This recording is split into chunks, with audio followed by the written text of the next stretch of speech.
Assalamualaikum warahmatullahi wabarakatuh, and a very good day to all of you. So this is lab 1, configuring network topology for wide area network. So in this lab, what you have to do is you have to develop a network topology and configure the connection for inter VLANs for the next lectures and the next lab. So basically here, what you can see in this diagram is there is two private network, which is the network of 192.168.1.0, which has been divided into two subnetwork using the VLSM method, and we have two VLAN here, which is VLAN 10 192.168.1.0 side 25, and also VLAN 20 192.168.1.128 side 28. And then we have another private network here, which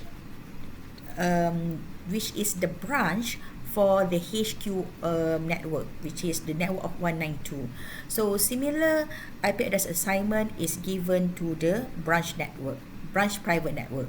So in here, the two private network is separated by a public network.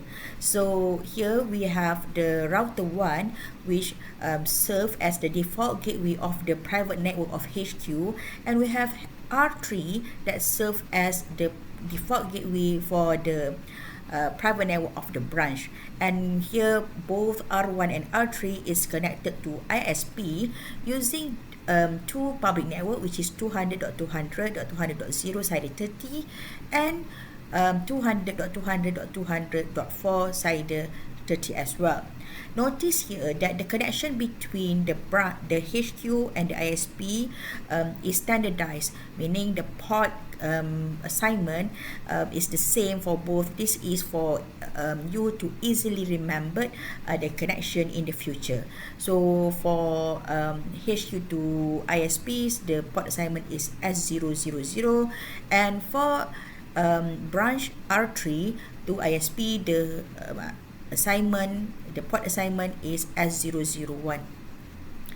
So in the IPv4 addressing table, you will notice here that the interface, the sub interface is G01 for both, and you also need to notice that the IP address for default gateway is assigned using the first usable address.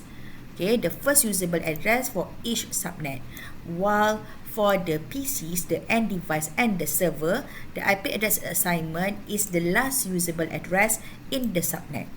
So without further ado, let us start configuring the network topology. But what I'm going to do here is I will create an inter-VLAN communication on the private network for each private network, and then you will learn how to configure the serial connection. So now let us open the packet tracer. So what you have to do is you need to redraw again the network topology as shown in the lab notes.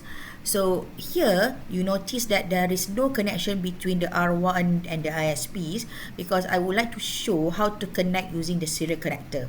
So basically here, if you first, okay, let me put one. I use router 1941. When you first using the router, if you try to connect the serial connector to the router, you will notice there is no port. There is no port on the routers. So what you have to do here is, okay, on R1 in here, so let me do from the beginning.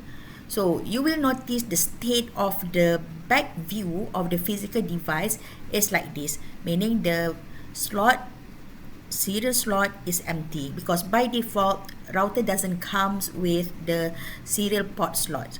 So what you have to do here is to connect, you need to turn off the router and then drag the HWIC2T, which is the port for router 1941.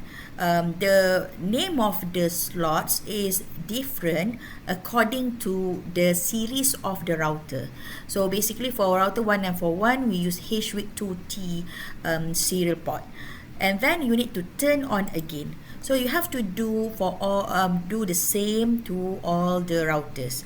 So basically here in my configuration, so every router has been inserted with the HWIC2T slots, HWIC2T ports. So next what you have to do is, okay, so like I said earlier on, so we will use serial 00 connection port and connect it to serial 00 port on the ISP. This is for you to for you to easily remember the port assignment. And then for the R3, so we'll use S01 and connect it to S01 for the ISPs. So let me delete this.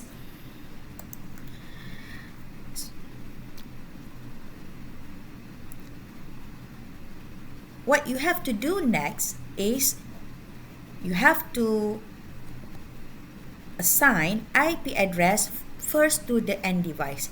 So if you look into the IPv4 addressing table, like I said earlier on, so for the routers, we will use the first usable address of the subnet, and for the end device, we will assign the last usable address of the subnet. So in here on PC1, so we will assign 192.168.1.126. I mean, you can just follow the assignment on the IP addressing table that has been given on the lab notes. And then for the subnet, SIDE 25 is 128. And then for the default gateway, we will use the first usable address. And now we are done with the IP address assignment for PC1, and then we'll do the same for servers.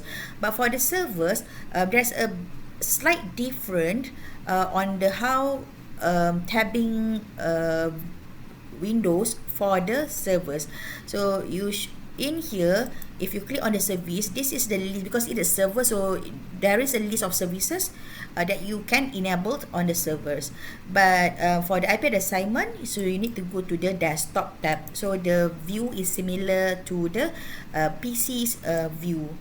Okay, so we use static and then insert 192.168.1.142 for the last usable address of the subnet, and then the SIDE is 28, so the subnet should be 240, and then here the default gateway will be 129, which is the first usable address of the subnet.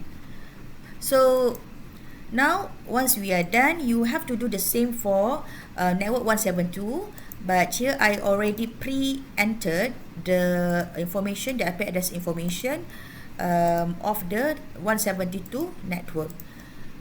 So next I will show you how to configure the inter VLAN for the private network.